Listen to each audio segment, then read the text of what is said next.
এমপিওভুক্ত school, college ও মাদ্রাসা শিক্ষক কর্মচারীগণের বাড়ি ভাড়া, বোনাস ও চিকিৎসা ভাতা বৃদ্ধি এবং ইবতেদায়ী মাদ্রাসা ও নন এমপিওভুক্ত স্কুল, কলেজ ও মাদ্রাসা এমপিওভুক্তের দাবিতে পঞ্চগড়ে বিক্ষোভ মিছিল ও জেলা প্রশাসক বরাবর স্মারকলিপি প্রদান করেছে শিক্ষকরা। পঞ্চগড় থেকে আব্দুর রহিমের প্রতিবেদনে দেখুন বিস্তারিত। সোমবার ২০ অক্টোবর দুপুরে পঞ্চগড় শহরের চৌরঙ্গী মোড় থেকে বাংলাদেশ আদর্শ শিক্ষক ফেডারেশন পঞ্চগড় জেলা শাখার আয়োজনে একটি বিক্ষোভ মিছিল বের করা হয়।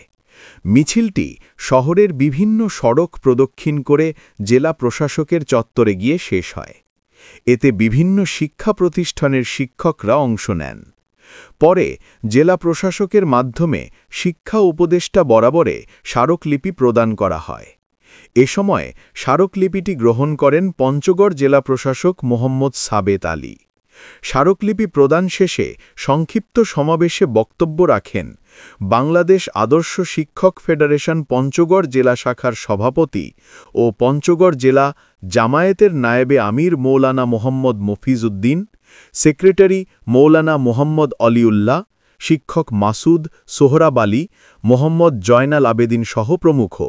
বক্তারা বলেন, বাড়ি ভাড়া ৪৫% করতে হবে, চিকিৎসা ভাতা ১৫০০ টাকা দিতে হবে, শতভাগ উৎসব ভাতা প্রদান করতে হবে, প্রস্তাবিত ১০৮৯টি ইবতেদায়ী মাদ্রাসা এমপিওভুক্ত করতে হবে, নন এমপিও শিক্ষকদের চাকুরি ও শিক্ষা প্রতিষ্ঠান এমপিওভুক্ত করতে হবে, অবসরপ্রাপ্ত শিক্ষক কর্মচারীদের বকেয়া ভাতা অবিলম্বে পরিশোধ করতে হবে, স্বৈরাচারী সরকারের আমলে যে সকল এমপিওভুক্ত শিক্ষকরা তাদের পাওনা বুঝে পায়নি তাদের পাওনাদি নির্বাহী আদেশে পরিশোধ করতে হবে। ৭ দফা দাবি অবিলম্বে বাস্তবায়নের দাবি জানান। দাবি মানা না হলে কঠোর আন্দোলনের হুঁশিয়ারি দেন শিক্ষকরা, নেতারা।